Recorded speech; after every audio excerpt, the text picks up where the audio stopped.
Olá, sejam muito bem-vindos. Hoje a gente vai mergulhar a fundo num tema que, nossa, por mais que se estude, sempre tem algo novo, né? A Segunda Guerra Mundial. Com certeza. As nossas fontes para essa conversa de hoje traçam uma linha muito clara, conectando o fim da Primeira Guerra com o mundo que a gente tem hoje. E a nossa missão aqui não é só recontar os fatos. Que muita gente já conhece, né? Exato. É mais investigar o porquê. Por que as coisas aconteceram daquele jeito? Como é que uma catástrofe dessa escala se tornou quase que inevitável? Pois é. E o ponto de partida das fontes que a gente analisou é bem provocador. A Segunda Guerra não é vista como um evento isolado. É mais como sintoma de uma ferida antiga que nunca cicatrizou de verdade. Uma ferida da Primeira Guerra. Exatamente. A ideia central é que o conflito de 1939 não começou ali. As sementes dele foram plantadas tipo décadas antes, no exato momento em que a guerra anterior terminou. Ok, então vamos começar por aí. O Tratado de Versalhes. A gente sempre ouve que ele foi humilhante para a Alemanha, mas o que as fontes destacam é que essa humilhação ia muito além do dinheiro, das reparações, que eram de fato impagáveis. Muito além. Tinha algo mais profundo ali, não é? Havia, e era o tal do artigo 231 do tratado, a chamada cláusula de culpa de guerra. Ah, sim.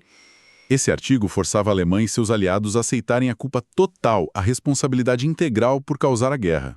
Isso não era só uma ferida financeira, era uma ferida moral. Imagina o peso disso. Pensa só, uma nação inteira sendo, assim, oficialmente rotulada como a única culpada por uma tragédia que matou milhões. A propaganda nazista, anos depois, não precisou nem inventar um sentimento de injustiça. Ela só usou o que já existia. Exato. Só precisou amplificar algo que já estava lá, pulsando na sociedade alemã. E nesse solo que já era super fértil para um ressentimento, cai uma bomba econômica. A crise de 1929.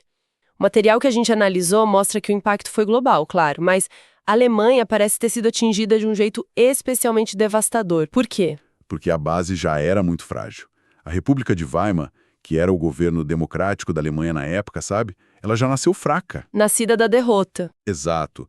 Nunca teve um apoio popular de verdade, já tinha lutado contra uma hiperinflação absurda no começo dos anos 20, então quando a crise de 29 chega e o desemprego explode, a pouca confiança que o povo tinha na democracia simplesmente evaporou. E aí se abre um vácuo. Um vácuo de poder e de desespero. E foi nesse vácuo que os movimentos extremistas, tanto os comunistas quanto os nazistas, viram a grande chance deles. É nesse cenário que a figura de Hitler cresce, né? A promessa nazista não era só de empregos e pão, certo? Tinha um componente ideológico muito, muito forte. A fonte descreve como a busca pelo espaço vital, o Lebensraum. O que isso significava na prática? Olha, Lebensraum é um conceito que dá até arrepio, de tão literal. Não era só sobre expandir fronteiras como impérios sempre fizeram. Certo. Era a ideologia racial nazista aplicada na geografia. Significava que a Alemanha precisava de mais território no leste europeu para que a suposta raça ariana pudesse crescer e prosperar. E as pessoas que já moravam lá? Pois é. Para conseguir esse espaço, as populações locais, eslavos, judeus, que eram considerados sub-humanos pela ideologia, teriam que ser, removidas, escravizadas ou, no fim, exterminadas. Então, espera. O Holocausto não foi um subproduto da guerra, um horror que aconteceu no meio do caos. Ele era um dos objetivos desde o começo? Exatamente. A guerra no leste e o genocídio estavam, na visão de mundo nazista, totalmente ligados. Um não existiria sem o outro. E essa ambição toda começa a se mostrar bem antes dos primeiros tiros. Primeiro com o rearmamento, depois a anexação da Áustria, a ocupação dos Sudetos na Tchecoslováquia. O que nos leva a um dos pontos mais debatidos, a tal política de apaziguamento. Olhando hoje, parece uma ingenuidade absurda, né? O primeiro-ministro britânico, Chamberlain, voltando para casa com papel na mão. É fácil julgar com a distância do tempo. Sim, mas o nosso material sugere que era mais complexo. Não era só medo de uma nova guerra. O medo era o fator principal, sem dúvida. O trauma da Primeira Guerra era imenso. Milhões de britânicos e franceses morreram nas trincheiras. Ninguém queria reviver aquilo. Mas tinha também outra coisa. O quê? Uma certa culpa. Havia uma corrente de opinião, até na elite política, que achava que Versalhes tinha sido duro demais. Que talvez a Alemanha tivesse, sim, algumas queixas legítimas. E que se essas queixas fossem atendidas, Hitler ia se acalmar. Eles erraram feio no cálculo. Completamente. Falharam em perceber que as ambições de Hitler não eram limitadas. Eram ilimitadas. Invasão da Polônia. Ali ficou claro que não tinha mais conversa. A Polônia foi a linha vermelha. 2 dias depois, Reino Unido e França declaram guerra à Alemanha. O apaziguamento tinha fracassado de forma retumbante. E a Europa mergulhava de novo no pesadelo. Com a guerra declarada, os lados se formam. De um lado, o eixo, Alemanha, Itália, Japão. Do outro, os aliados. Liderados por Reino Unido e França, e que depois teriam um reforço que foi crucial da União Soviética e dos Estados Unidos. E o Brasil, que acaba entrando do lado dos aliados também. No começo, a Alemanha parecia invencível, com a tática da Blitzkrieg, a guerra relâmpago. O que tornava essa tática tão revolucionária? O segredo da Blitzkrieg não era só a velocidade, era a coordenação. As fontes que a gente usou dão muita ênfase no uso pioneiro do rádio. O rádio. Sim, o rádio, para conectar as divisões de tanques, as Panzerdivisionen, com a infantaria motorizada e com a força aérea, a Luftwaffe. Tudo em tempo real. E os aliados não estavam preparados para isso. De jeito nenhum. As defesas aliadas, especialmente na França, com aquela famosa linha Maginot, estavam preparadas para uma guerra de 1914, uma guerra estática, de trincheiras. Eles não souberam como reagir a um inimigo que não parava para lutar na frente, mas que contornava tudo, entrava na retaguarda e criava o caos. E o resultado foi? A França caiu em 6 semanas. Foi um choque para o mundo inteiro. Se a tática era tão boa, por que não funcionou na União Soviética? A Operação Barbarossa, a invasão de 41, é sempre apontada como o grande erro de Hitler. Foi só o famoso General Inverno? Então, o inverno foi brutal, claro, mas foi só um dos fatores.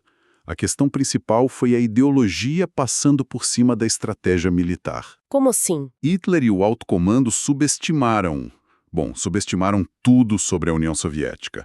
A vastidão do território, a capacidade industrial de continuar produzindo armas mesmo com perdas gigantescas e, talvez o mais importante, a resiliência do povo e do Exército Vermelho. Eles não esperavam tanta resistência. E eles mesmos alimentaram essa resistência. Por verem a guerra como uma cruzada de extermínio contra o que eles chamavam de judaico-bolchevismo, os alemães cometeram atrocidades terríveis contra civis. E isso só gerou mais ódio e uma guerra de partisãs, de guerrilha, na retaguarda deles. E essa frente gigantesca acaba sangrando o exército alemão, até chegar num ponto de virada. E esse ponto tem um nome: Stalingrado. Stalingrado foi o ponto de virada psicológico e material da guerra na Europa. Não foi só uma batalha, foi um moedor de carne que durou meses. Nossa! O 6º Exército Alemão, uma das melhores unidades da Wehrmacht, foi cercado e completamente aniquilado. Foi a primeira grande derrota em terra do exército alemão. E provou que eles não eram invencíveis. E a partir daí a maré vira. Totalmente. A partir de Stalingrado, o Exército Vermelho começa uma longa e sangrenta marcha para Berlim, que não ia parar mais. E enquanto os alemães estavam sendo empurrados de volta no leste, a situação no oeste também muda drasticamente. Em junho de 1944, a gente tem o dia D. Exato. O desembarque na Normandia. Uma das operações logísticas mais complexas da história. Abrir essa segunda frente na França foi absolutamente crucial. Agora a Alemanha estava presa. Numa pinça gigante, sendo esmagada pelo avanço soviético no leste e pelo avanço americano, britânico e canadense no oeste. O fim era só uma questão de tempo. Em maio de 45, com Berlim em ruínas e Hitler morto no bunker, a Alemanha se rende. Rendição incondicional. A Europa finalmente podia respirar. Mas a guerra ainda não tinha acabado. Do outro lado do mundo, no Pacífico, o conflito tinha uma cara completamente diferente, né? Totalmente diferente. Os objetivos eram outros. O Japão não queria, conquistar o mundo. Eles queriam criar uma vasta esfera de influência na Ásia e no Pacífico, a tal esfera de coprosperidade da Grande Ásia Oriental. Que na prática era um império. Exato. Um império para garantir acesso a recursos vitais como petróleo e borracha, que o Japão não tinha. E o evento que joga os Estados Unidos de vez na guerra é o ataque a Pearl Harbor, em 41. Do ponto de vista japonês, aquilo foi um sucesso. Foi um sucesso tático impressionante. Mas, no fim das contas, um desastre estratégico monumental. Por quê? Sim, eles afundaram boa parte da frota americana do Pacífico. Mas, e isso é crucial, os porta-aviões americanos, que seriam a arma decisiva na guerra naval, estavam no mar. Escaparam. E teve o efeito político também. E que efeito? O ataque silenciou na hora o forte movimento isolacionista nos Estados Unidos. Uniu o país com uma fúria, uma determinação de lutar até o fim. Como disse o almirante Yamamoto, eles despertaram um gigante adormecido. E a guerra no Pacífico é marcada por batalhas em ilhas pequenas, mas com custo humano absurdo. Iwo Jima, Okinawa. As fontes destacam a recusa japonesa em se render como um fator cultural-chave. Sim, a influência do Código Bushido, o Código dos Samurais, na cultura militar japonesa da época era imensa. A rendição era vista como a desonra máxima.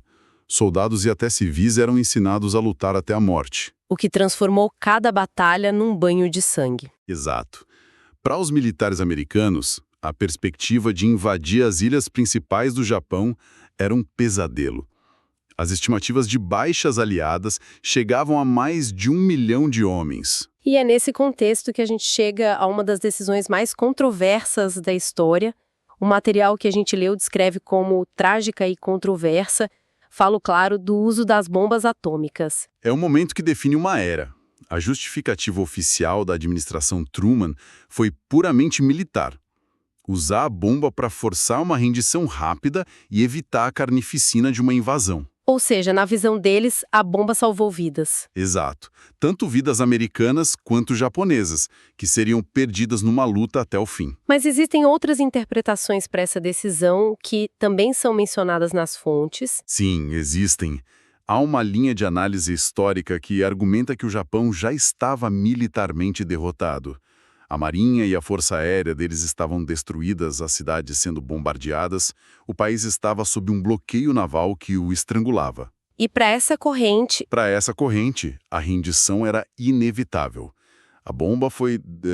desnecessária. E alguns historiadores vão além. E o que eles dizem? Sugerem que o uso das bombas foi também o primeiro ato da Guerra Fria, uma demonstração de força para a União Soviética, mostrando que os Estados Unidos tinham uma arma de poder absoluto. Uau!